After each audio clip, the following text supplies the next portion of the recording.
প্রিয় দর্শক, আসসালামু আলাইকুম। সুপ্রিম সিডের পক্ষ থেকে আমি তাপস কুমার পাল। আজকে আমি দাঁড়িয়ে আছি ফরিদপুর জেলার মধুখালী উপজেলার মহিষাপুর গ্রামের বাঁধাকপির একটি ক্ষেতে। আমি যে বাঁধাকপির ক্ষেতটিতে দাঁড়িয়ে আছি, এই বাঁধাকপিটি চাষ করেছেন কামাল শেখ ভাই।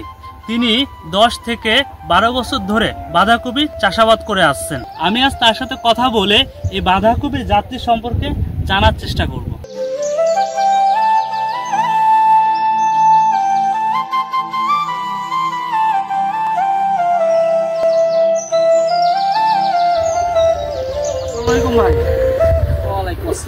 ভালো আছেন ভাই? আপনার পরিচয়টা? মোহাম্মদ কামাল শেখ, গ্রাম মহিষাপুর, জেলা থানা মধুখালী, জেলা ফরিদ। আপনার এই বাঁধাকপির ক্ষেতটি দেখে আমার মনটা ভরে গেল। আপনার এই বাঁধাকপির সাইজগুলো একই রকমের দেখতে এবং কালারগুলো দেখছি অনেক গাঢ় সবুজ বর্ণের। আপনি এই বছর কি জাতের বাঁধাকপিটি চাষ করছেন? আমি সুপ্রিম সিড কোম্পানির সুপ্রিম কুইন জাতের বাঁধাকপি চাষ করেছি এবছর। ভাই, আপনি কত বছর ধরে এই বাঁধাকপির চাষ করে আসছেন? 10 থেকে 12 বছর। আপনি এবছর যে সুপ্রিম কুইন চাষ করছেন, এটা কত শতাংশ জমিতে এবছর সুপ্রিম কুইনের চাষ হয়েছে? আমি 120% জমিতে সুপ্রিম কুইন জাতের বাঁধাকপি চাষ করেছি। একটি বাঁধাকপি দেখি।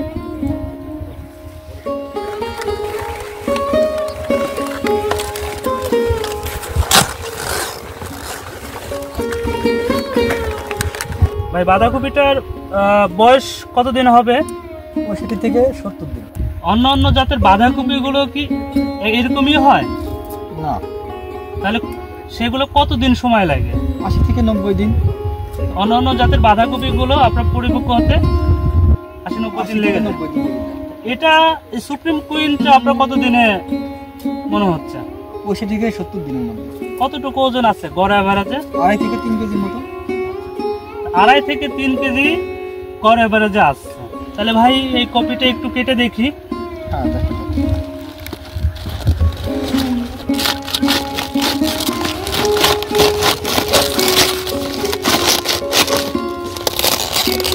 এটার ভিতরটা দেখে অনেক শক্ত। হ্যাঁ, অনেকটা শক্ত। কোথাও ফাঁপা নাই এবং ঠাসা, সুন্দর। অনেক শক্ত, তাই না? আর এই শক্ত হওয়ার কারণে কিন্তু পরিবহনটাও ভালো হয়। এই সহজে ফাটবে না, এই শক্ত এবং টাইটের কারণে। তাহলে আমরা যদি এক জায়গা থেকে অন্য জায়গায় এটাকে বাজারজাত করার জন্য নিয়ে যাই, তাহলে তো এটা ফাটার কোনো সম্ভাবনা নেই। না না। পাশাপাশি আমরা দেখতে পাচ্ছি এর ওয়েটটা অনেক বেশি এবং একটার পর একটা সাজাও নেওয়া যাবে। তাহলে বন্ধুগণ, আমরা যে যাচ্ছি এখন আপনাদেরকে দেখাচ্ছি, সেটা হচ্ছে সুপ্রিম সিড কোম্পানির সুপ্রিম কুইন। এটা আসলে ভিতরটা আপনারা নিজেরাই দেখতে পাচ্ছেন কতটা পুরু এবং মাংসল।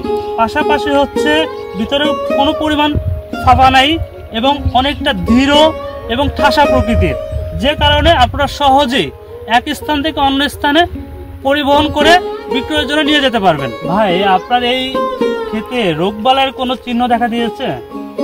রোগবালাই নাই বললেই চলে। অন্যান্য চাষি ভাইদেরকে সুপ্রিম কুইন চাষের বিষয়ে আপনি কি পরামর্শ দিবেন? অন্যান্য চাষি ভাইদের পরামর্শ এটাই যে সুপ্রিম কুইন চাষ করলে পরে অল্প সময়ে বাজারে বিক্রি করা যায় এবং এতে লাভবান বেশি হওয়া যায়। আসসালামু আলাইকুম ভাই। ওয়ালাইকুম আসসালাম। ভালো আছেন না? আলহামদুলিল্লাহ। কি জাতের বাঁধাকপি এবছর কিনলেন কৃষকদের? সুপ্রিম কুইন কিনছি। তো এই মালগুলো কোথায় যাবে? মালগুলা স্থানীয় বাজার মধুখালীতে যাবে, ওখান থেকে আরো কিছু যাবে ঢাকায়, কিছু যাবে বরিশালে, কিছু গোপালগঞ্জ যাবে। এই যে সুপ্রিম কুইন আপনারা বস্তায় ভরে নিয়ে যাচ্ছেন, এতে কোনো সমস্যা হয় না? না, কোনো পরিবহনে কোনো সমস্যা হয় না। তার কারণ মালটা হলো খুব টাইট। আচ্ছা। টাইট হওয়ার কারণে মালটা যত দূরত্বই নেই আমরা, মালটার চেহারা খারাপ হয় না। ফেটে যায় কি? না, কোনো ফাটে না। এবং যখন আপনারা এই জিনিসগুলা ওখানে পাঠান, পাঠিরা কি পছন্দ করে? হ্যাঁ, মালের চেহারা ভালো থাকার কারণে পাঠিরা সুবিধা হয়। দাম কি বেশি পাওয়া যায়? একটু ভালো। ভাই, আপনারা এই বাঁধাকপিটা কত করে কিনতেছেন কেজি? 2 মাস আগে এই কপিটা কিনছি 20 টাকা 25 টাকা, এখন 8-10 টাকা কিনছি। বাজার মূল্য অনেকটাই কম। অনেকটাই কম। ভাই, ভালো থাকেন। ভালো লাগলো আপনার সাথে কথা বলে। আবার কথা হবে। ঠিক আছে, ভালো লাগলো আপনার সাথে কথা বলে।